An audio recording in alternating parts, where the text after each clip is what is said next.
Hello, my name is Nick Russo, and I used to be a people pleaser.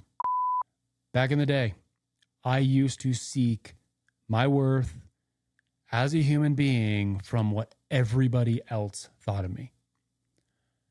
If they thought I was smart, if they thought I was wise, if they thought I was witty, if they thought I was helpful or dependable or whatever adjective you want to put in there, except for fun and funny, because those were probably not it. But whatever other adjective you want to put in there, whatever they thought, I actually accepted as like, oh, that's maybe what I am.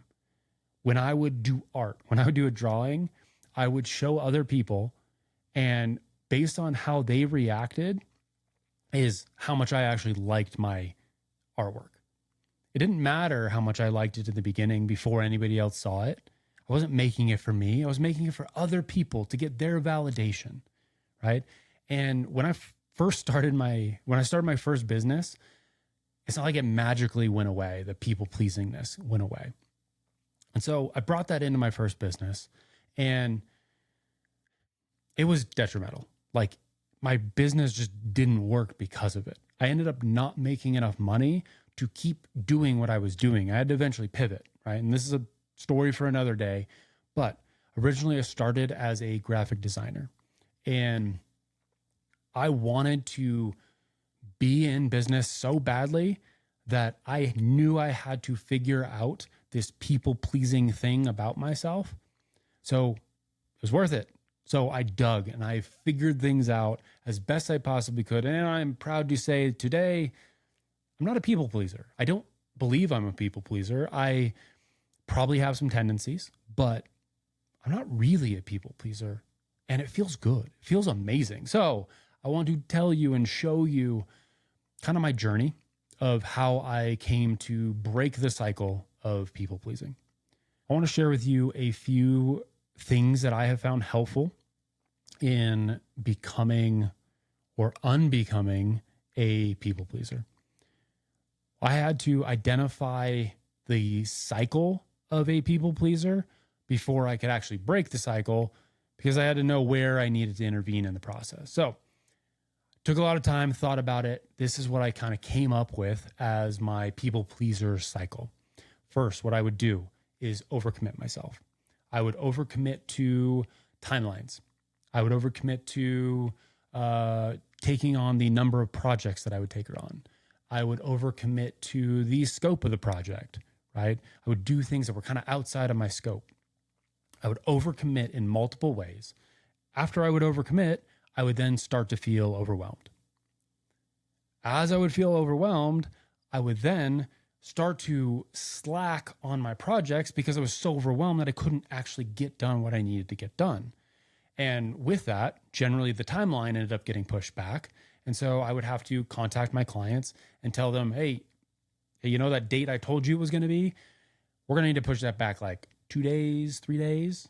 And sometimes I wouldn't push it back enough because I'd be so overwhelmed that I'd have to push it back a second time. I then would feel terrible because I failed to meet their expectations.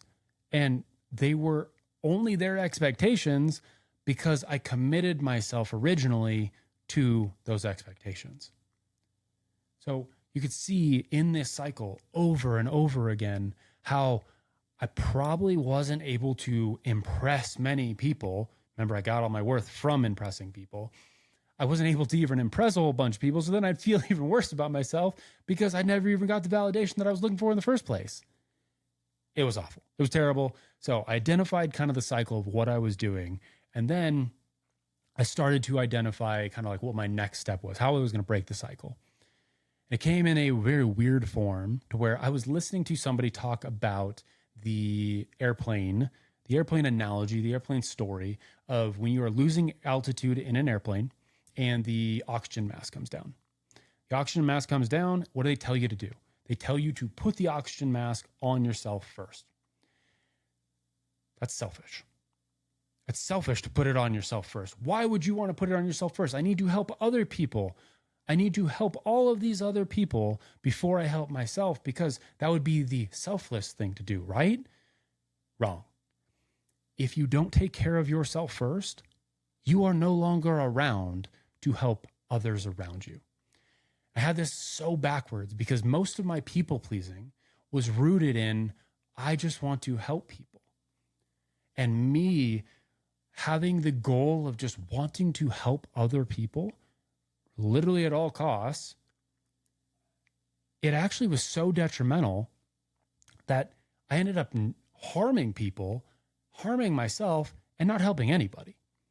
So it was weird that when I realized this oxygen mask kind of analogy, is I realized that I had to start being selfish.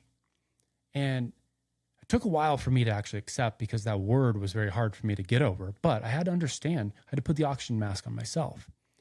And to do that, what did that mean in business? What did that mean in my life? I had to understand what was important to me, what my preferences were, what I wanted to do, where my family wanted to go, where me and my wife wanted to be in 5 years. I had to understand what I wanted so that I could then align my desires with what my clients wanted. Because if what they wanted was in direct opposition with what I wanted, it probably didn't make sense for us to actually work together. And if I could stop it before it actually started, then I wouldn't disappoint them. And then I wouldn't get a terrible review. And then everything was so much better when I understood what I wanted versus trying to appease everybody else and what they wanted. Now, I almost make it seem like it was easy for me to figure out what I wanted and what I wanted to do. And this couldn't be further from the truth. It was actually quite a challenge for me to be able to figure out what I wanted because I spent so many years pandering to what I thought everybody else wanted that I had no idea what I wanted. Actually, in high school, my first mentor, he would pokingly make fun of me and call me Sweden because I never actually took a position on anything, right? And no offense to any Swedes out there, but I guess you don't choose a side in war. But I was Sweden. I didn't choose anything. I never picked a stance. I never picked a favorite anything. I never picked where we were going to lunch. I allowed that to be everybody else's job instead of my job because I didn't want to disappoint anybody with what my opinions were and what I felt was what I wanted to do. I didn't know what I wanted to do. And I never flexed that muscle enough to know what I wanted to do. And so one of the most helpful things that I had run across it was a book recommendation. And it was recommended on a podcast. And this book changed my life, changed everything.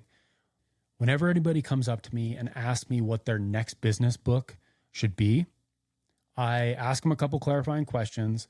And then I probably 80+% of the time recommend this book.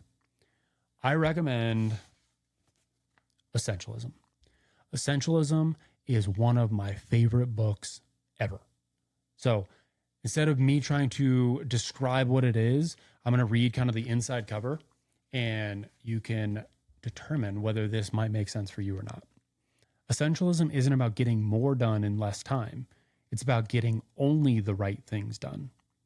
Have you ever found yourself stretched too thin? Do you simultaneously feel overworked and underutilized? Are you often busy but not productive? Do you feel like your time is constantly being hijacked by other people's agendas? If you answered yes to any of these, the way out is the way of the essentialist. It took me probably about a year of reading this book. And instead of reading, I actually studied this book and I applied everything I could to my life.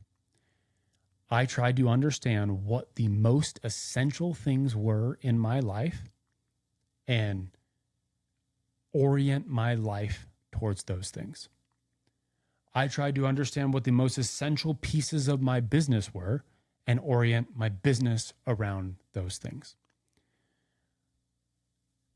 It took me a while, and I still, to this day, come back to the idea of essentialism, the idea of doing less so that I can do it better, right? And as I was on this journey, as I was on this essentialism journey, I kind of formulated this ratio, right? I call it the say-do ratio.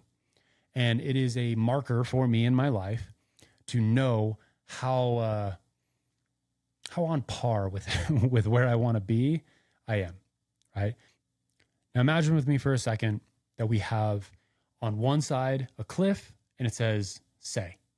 And on the other side, there's a cliff and it says do. And in the middle, there's a chasm. Now, the only thing that connecting these two, the say and the do, is the bridge of trust. Now, the bridge of trust is built. It is only built when you do what you say you're going to do. Every time you do what you say you're going to do, you fortify and build that bridge.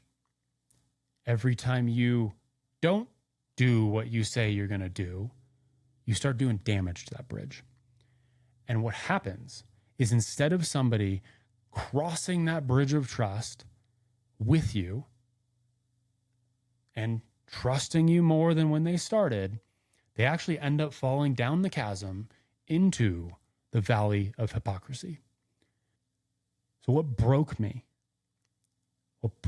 from my people-pleasing ways is that I realized that I was a hypocrite. I was a huge hypocrite. Now, I'm not sure about you, but I don't want to be a hypocrite. And it actually feels kind of terrible. It felt really terrible for me to realize and actually identify myself as a hypocrite. But I had to come to terms with the fact that I didn't do what I said I was going to do. This is the term of hypocrite that we're going to use, is you do something different than you said you were going to do. So I would use this say-do ratio to analyze if I was on track. If I was saying 10 things and I was doing 10 things, then I was on track. But if I was saying 10 things and I was doing 5 of them, I was massively off track. And no wonder my life wasn't going the way I wanted to go. No wonder my business wasn't going the way I wanted it to go. But as I focused on that ratio, I improved many aspects of my life, many aspects of my business, and everything got better, right? And so if I had to sum all of this up, it's the ethos of essentialism.